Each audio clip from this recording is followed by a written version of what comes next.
final speaker of the day, and are we in for a treat? It is going to be a visual treat. Kamesh hails from LA. India is his second home. He's fluent in Tamil. But what he's really good at, he's worked previously in Disney, and he's an animation expert. And he is the co-founder of Wirecog, an award-winning patented technology that allows machines to understand wireframe designs which are hand-drawn. He's spoken at MIT in Boston in November last year, and I'm sure he's going to entertain us with some freaking awesome graphics. I asked him, what is your achievement in life? And he says, hey, my greatest achievement in life has been my 3.5-year-old daughter. And I say, my man, fist bump time. Woo! All right. Welcome, Kamesh, and we're all set. My name's Kamesh Balasubramanian, and today I'm going to talk about Isomorphic Go and full stack Go development with GopherJS. So Isomorphic Go code is Go code that can basically live on both the back end and the front end. Before we get started today, a little bit about myself. I've been a Gopher for about 4 years now.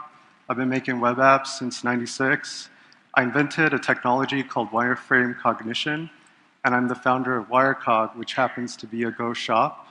In my spare time, I'm a volunteer engineering mentor at CSUN. So what are the reasons to use Go on the front end?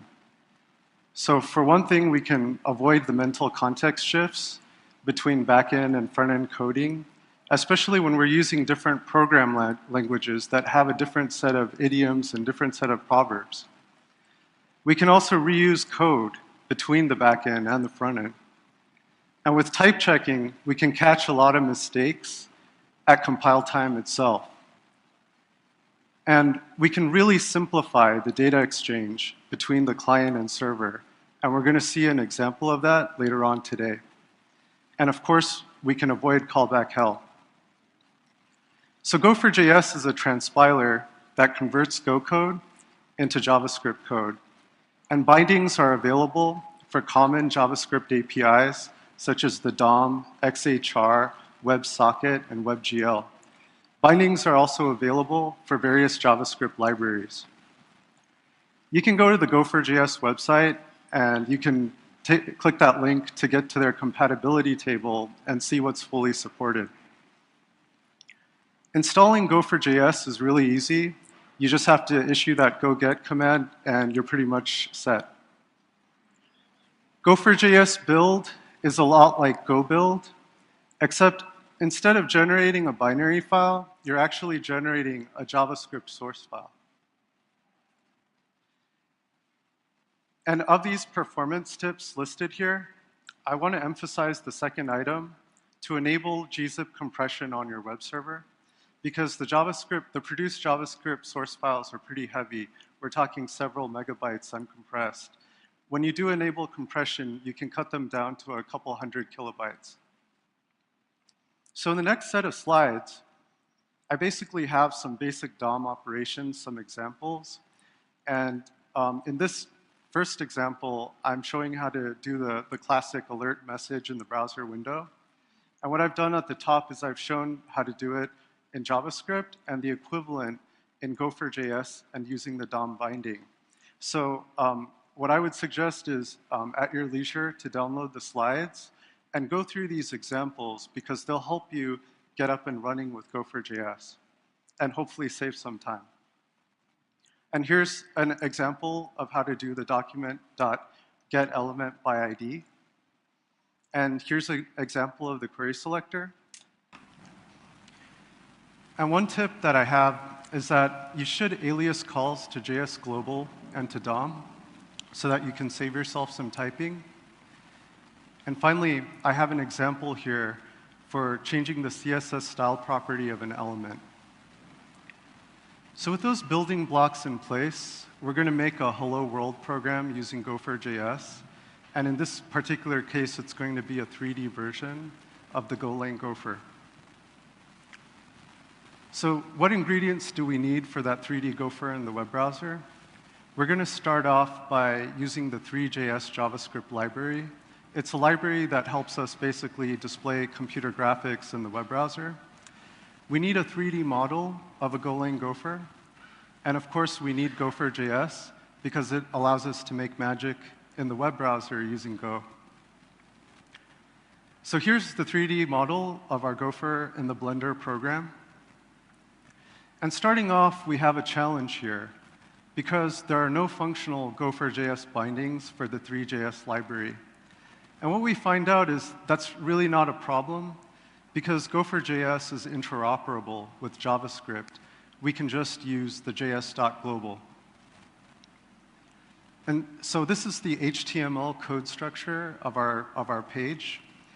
And there's only three important things going on here.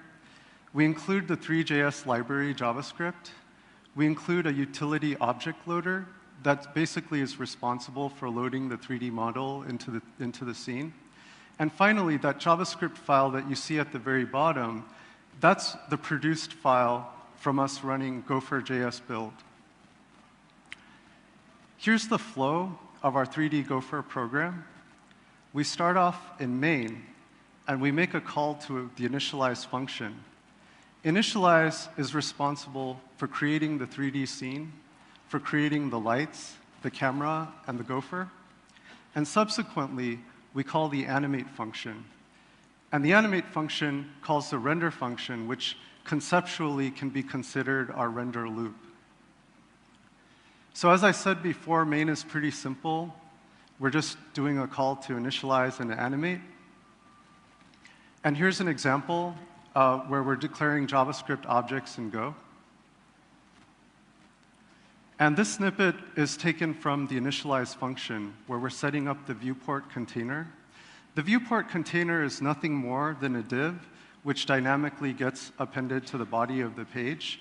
And this is basically our 2D canvas, which we draw on.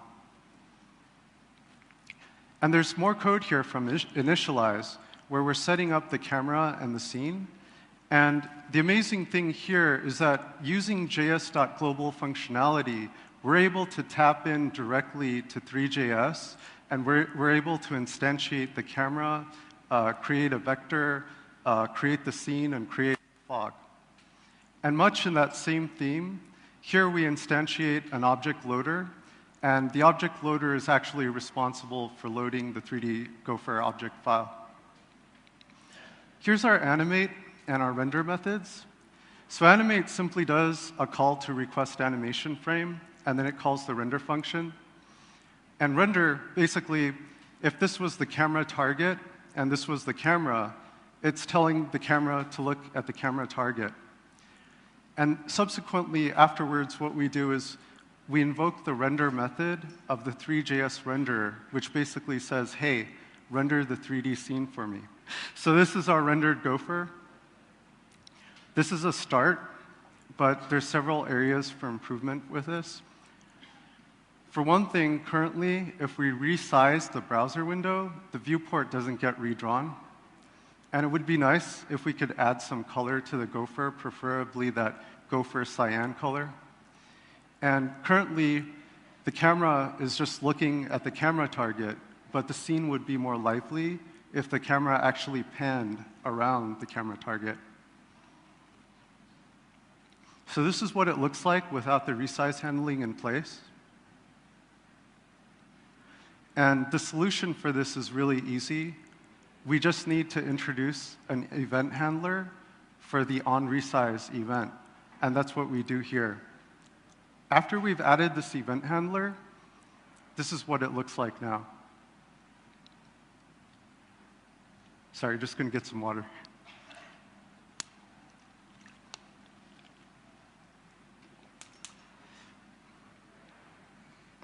So, moving on to adding color. In 3JS, we have what is known as mesh Phong material. And you can consider that the color material that we're going to paint the 3D model with. So starting off at the top there, I have the JavaScript literal object version of what that would look like. And at the bottom, I have the Go version of how we would use it in Go using GopherJS. I'd like you to take particular note of the tags.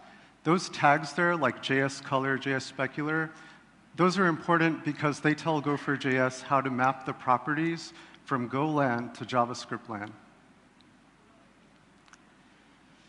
And here, we're instantiating the material object. And the 3D model has a material property, and we're basically setting the material property to the material object which we've just instantiated. In the process of doing this, we're actually using JavaScript's instance of operator, and in order to do that, we need to use the JS built-in binding. So this is also an example of how we've used the JS built-in binding to achieve that. And now we have our colored Gopher. So in the spirit of interoperability between Go and JavaScript, we have a vanilla JavaScript function here called pan camera, whose sole purpose is just to pan the camera around the camera target. In our render function, we basically call the pan camera function, and then we simply render the scene, and now we have our 3D Gopher.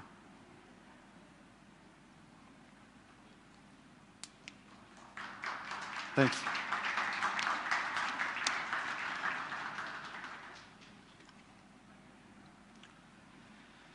Moving on from Gopher to Gorilla.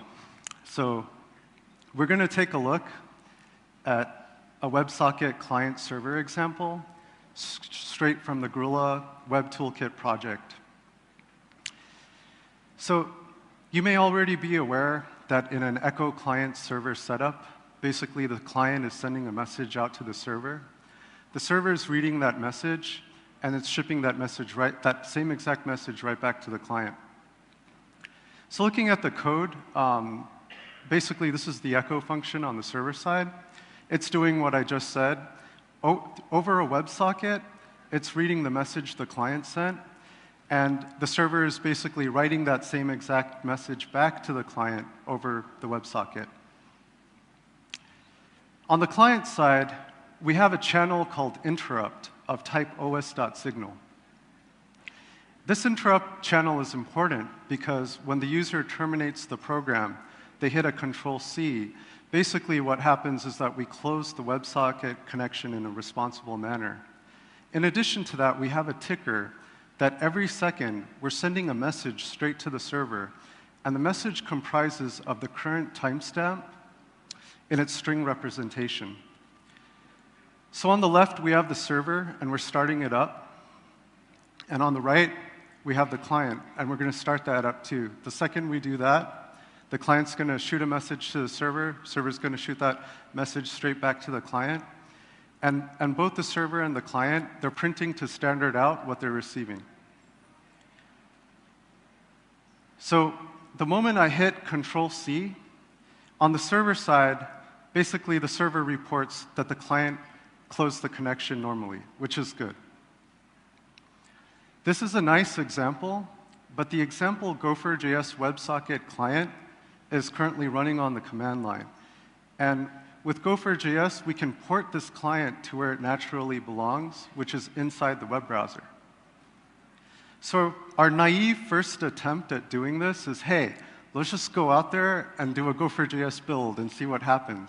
Then we get excited because we see that the JavaScript file gets produced and everything must be OK. But in fact, it's not, because when we try this out, the browser is going to come back to us, and it's going to say, hey, native function not implemented, OS signal. So upon further inspection, we go back to the GopherJS compatibility table, and we see that signal is only partially supported. So the idea here is signal isn't really something that we can take to the front end with us. So the question is, how do we translate that user interrupt paradigm from the command line to the web browser? And so if you think about it, if I'm in the command line and I'm terminating the program by hitting Control-C, and if we can conceptualize in the web browser as if I have a web page and I consider my web page being a running program, there's two ways that I can think of that I could terminate it. One would be closing the current browser tab or closing the browser window itself. And so the answer to this question is basically, we have to handle the onBeforeUnload event, which fires when the user closes the browser window or the browser tab. Our first order of business here is we're going to change the interrupt channel type from an OS signal to a Boolean, and then we're going to introduce that event handler that handles the BeforeUnload event. And then we're going to close the connection responsibly, but there's a little bit more that we have to do. We also need to replace the Gorilla WebSocket calls with their equivalent GopherJS WebSocket binding calls. And the reason for this is because Gorilla WebSocket depends on packages that are not fully supported by GopherJS. So this snippet of code is basically all the places in the source file of the client that I changed. The commented out version is the before, and commented in is the after. And after we replace all these Gorilla WebSocket calls, we're going to start up the server again. And starting up the client just means we're going to refresh the web browser. And so in the browser console, we can see the messages going to the server, server sending the messages back to the client. And when we close the browser tab,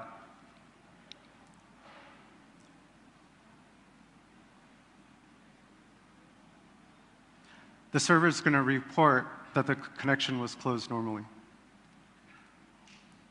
So you might be wondering, well, what would happen if we didn't implement that event handler? And if we didn't implement the onBeforeUnload handling, we would get a report from the server saying that there was an abnormal closure and an unexpected end of file. So here at Wirecog, we've basically been using Go on the back end, and previously we were using JavaScript on the front end. And in recent times, we've actually moved over and started using GopherJS to do Go on the front end.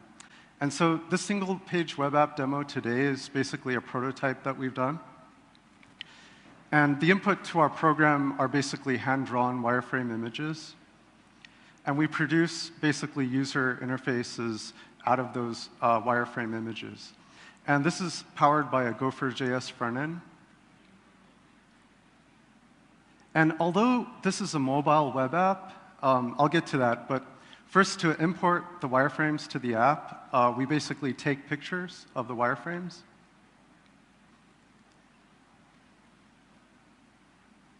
And now here we're reviewing the user interfaces that were produced for each corresponding wireframe. And I want you to note how snappy and responsive the user interface feels. There are actually background server calls being done in this process. And the output of this app is actually a standalone UI prototype that is also powered by GopherJS. And there's a technique that we're making a heavy use of here, and that technique is client-side rendering of templates, which we're going to see an example next. So here's our output, basically the UI prototype that's also powered by GopherJS.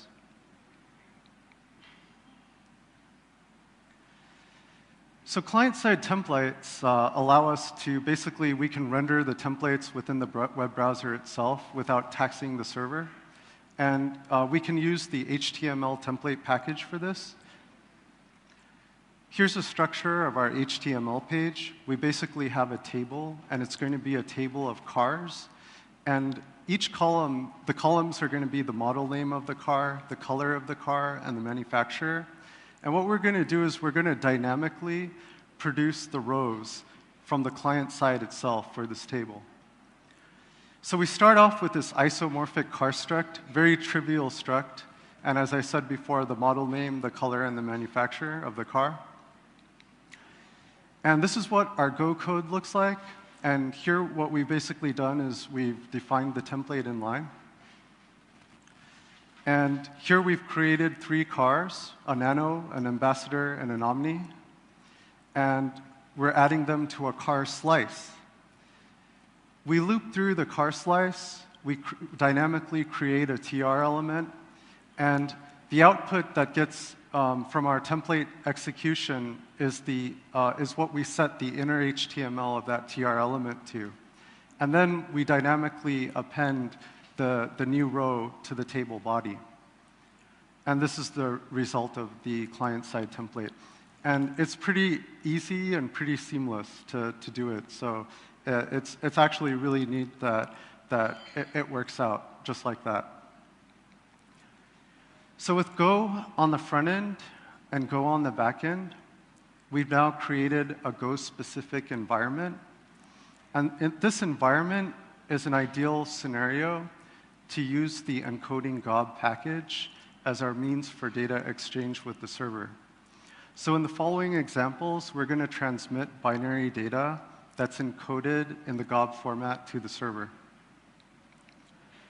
So in this example here, if you're familiar with the Encoding Gob package, the first 3 lines are pretty trivial. All we're doing is basically encoding that car slice into the Gob format. And we're using the XHR binding to transmit that data over to the server through a POST request. And finally, we're printing out the output from the server to the browser console. So in this case of a successful client run, the server is going to report back to us that, hey, thank you, I got your car slice. On the server side, we basically decode the Gob data, and we transform it back into the car slice, and all we're doing is printing it to standard out.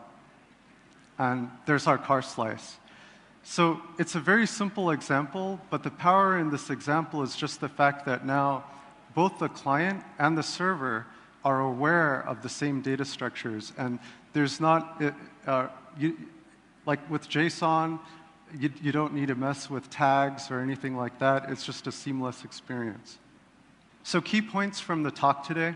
We saw how GopherJS is interoperable with JavaScript. We saw that even though we didn't have bindings for the 3JS library, that didn't stop us from doing something useful with it. And we saw that certain Go packages may not be fully supported by GopherJS, but there may be suitable bindings that can sub in for the missing functionality. And to make mobile web apps or web apps in general more snappy and responsive, we saw that we could use the HTML template package to render templates on the client side. And finally, with Go on the front end and Go on the back end, we created a Go-specific environment, an environment that's ideal for using the Encoding Gob package for our data exchange needs between the client and the server. I want to give a special thanks to Richard, Dimitri, and the GopherJS team. And thank you.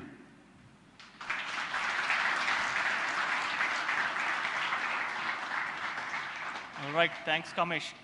Questions? All right, we got one here.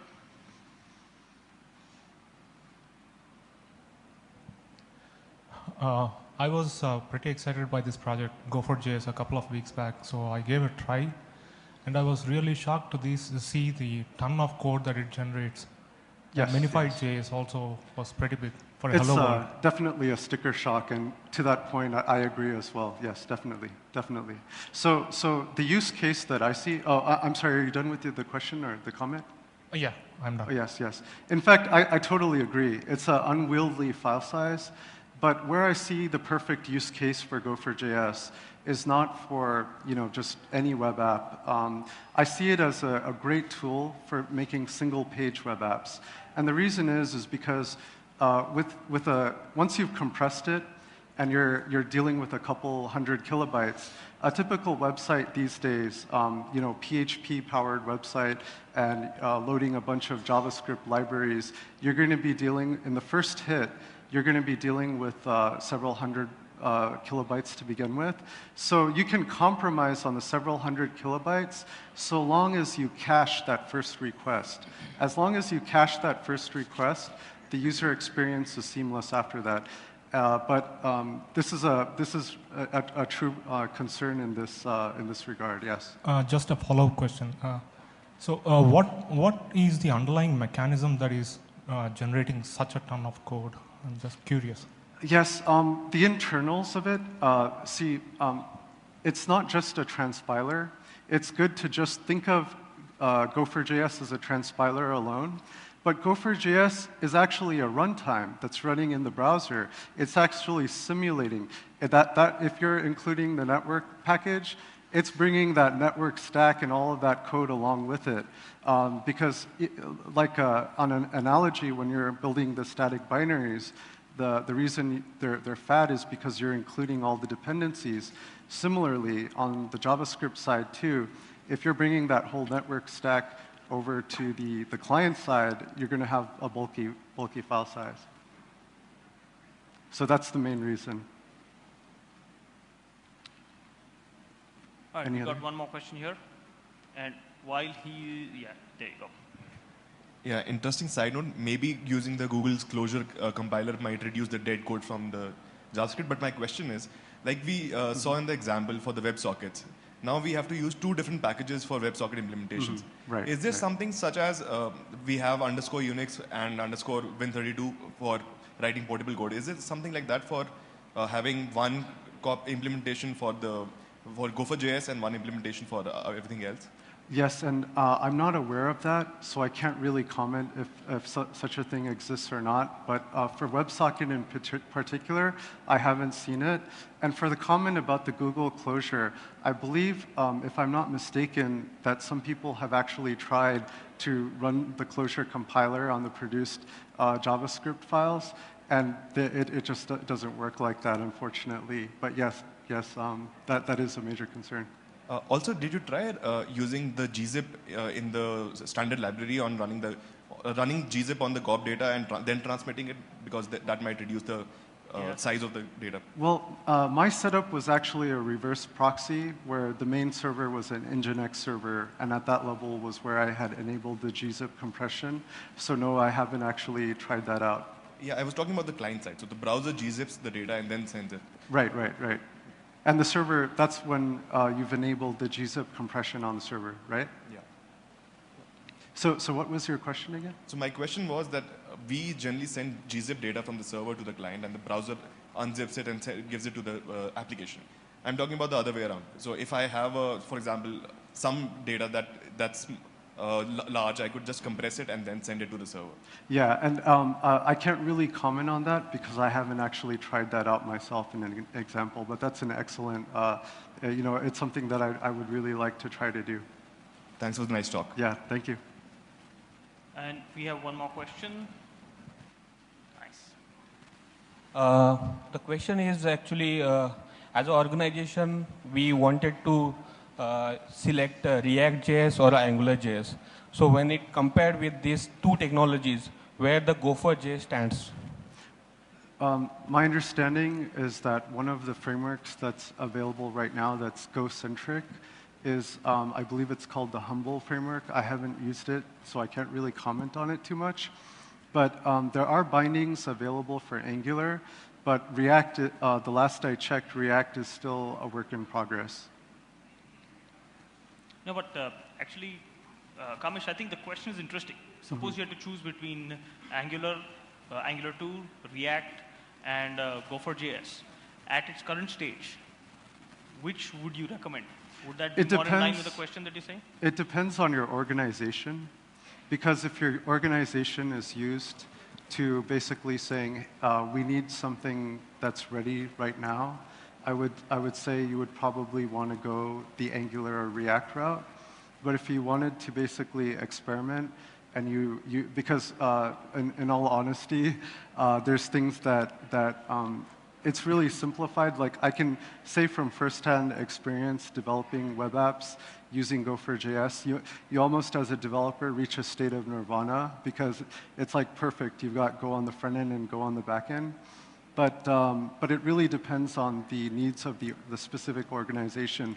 And I would say that you would have to invest a little bit more time in developing your own sort of solutions in order to fill the void that currently exists. Okay, thank you. Sure.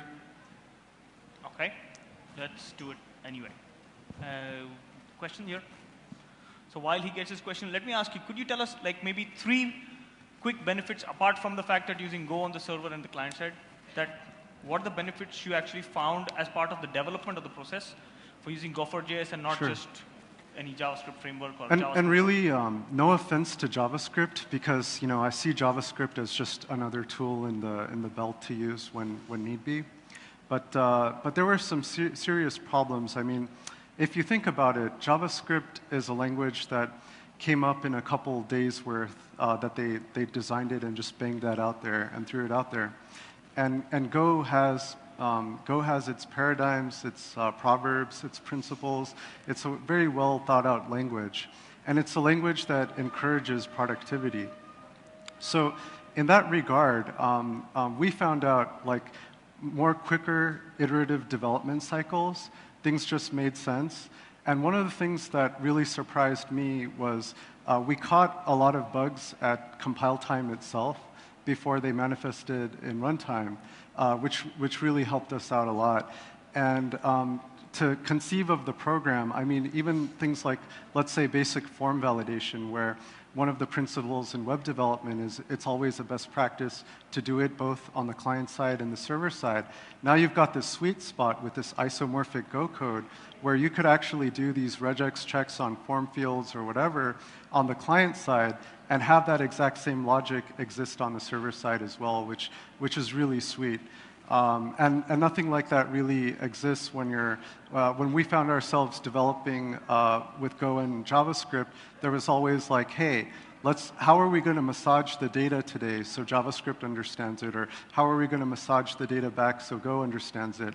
So instead of doing that, I think one of the sweetest things is basically the Encoding Gob package, which I feel was kind of built for something like this in mind. Awesome. And Thank you. I think we'll take the last question. Yeah, hi. So you mentioned that GopherJS runs as like an extra runtime on top of JavaScript in the browser. So does it bring any of the other benefits like type checking? Yes. And what Nice about question. routines? That's a great question. It actually does, and even more so than that is the cool thing is you can use the existing tools that you're using in the ecosystem, and basically, yes, if you do a GopherJS build, you'll see the same types of errors that you see when you do a Go build. But keep in mind that there's certain functionality, such as when you're declaring these JavaScript objects, that Go may not, like when you do a Go build on a GopherJS program, you may be getting separate sets of errors that you'll get that you don't see in GopherJS build, just because Go build is not aware of certain specifics like some JS globals and stuff. But and that's what I found. But it's just great to find those bugs at compile time, and that's exactly how you find the bugs at compile time. You do a GopherJS build. Thank you. Thanks, everybody.